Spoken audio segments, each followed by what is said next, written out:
Chicago Police Department. At this time, I'd like to offer my sincere condolences to the family of the victim, who is a retired 67-year-old retired Chicago firefighter. On today's date, at approximately 2 p.m., our victim was leaving the popcorn store at 117th, right here at 11758 Southwestern. He was walking to his vehicle.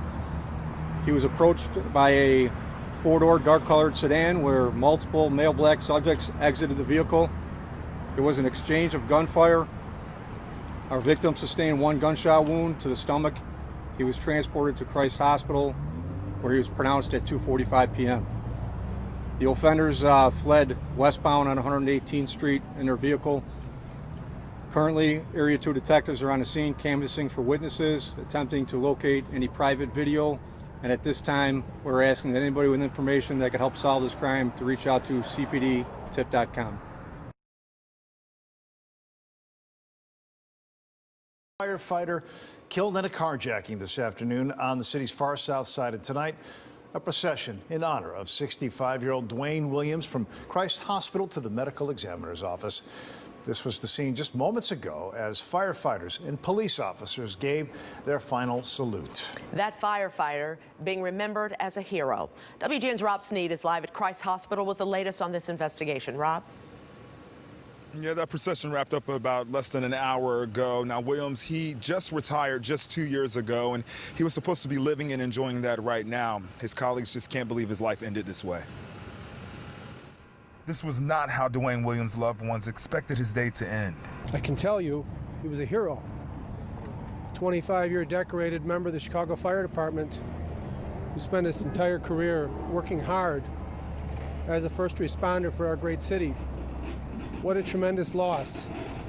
In his retirement, to be stopping to support a local business, to be gunned down in another senseless act of violence.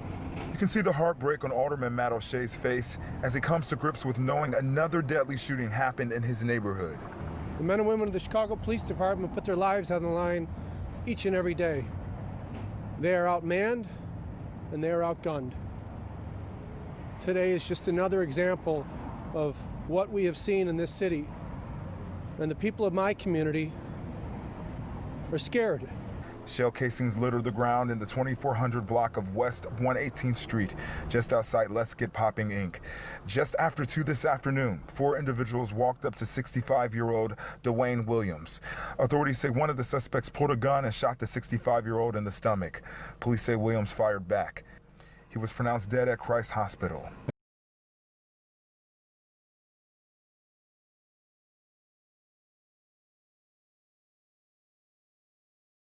Terry has been on this all day. Jermont, you spoke to the victim's close friend and fellow firefighter.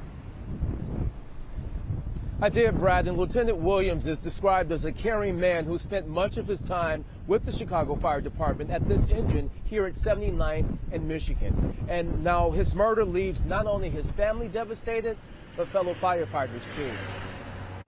Holding back tears, William Marshall struggles to come to terms. His longtime friend, Lieutenant Dwain Williams, is gone.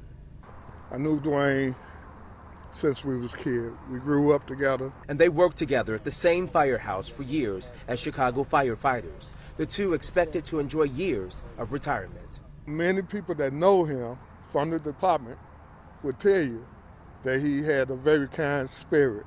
Thursday afternoon, as Williams stopped off to pick up some snacks at 118th and Western, police say 4 men bum rushed him armed with guns. They wanted his SUV.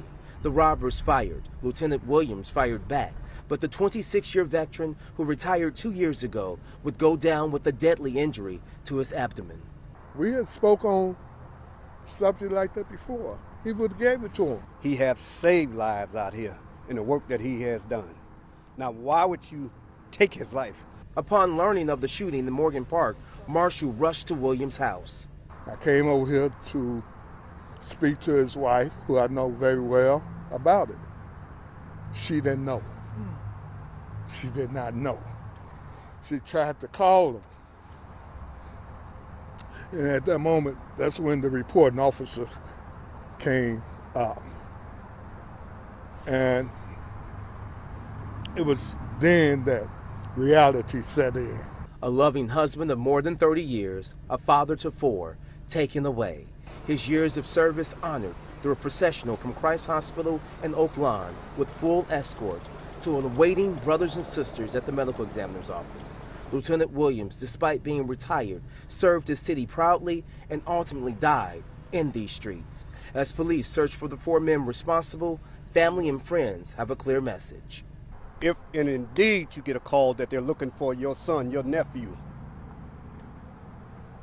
help them. Give the detectives the information where they're at, because it was wrong. It was wrong. Tonight, it's not clear if any of the shots that Lieutenant Williams fired at his carjackers actually hit them. Police, they're checking the hospital, and they're also reviewing surveillance video. Now, the family is stressing. They know that someone knows something, and they're urging people to give his widow some closure with an arrest. Reporting live outside Engine 122 tonight, Jermont Terry, CBS 2 News. Jermont, thanks.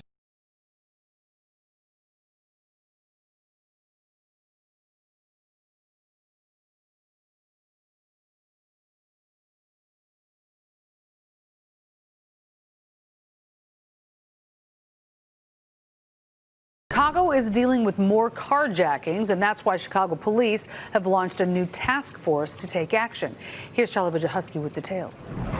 Good afternoon. Right now we are on the 300 block of North Loomis, and according to Chicago police, this was the location of a carjacking last night. An offender approached a man, asked for his possessions, asked for his keys. The man complied and gave the offender what he was asking for.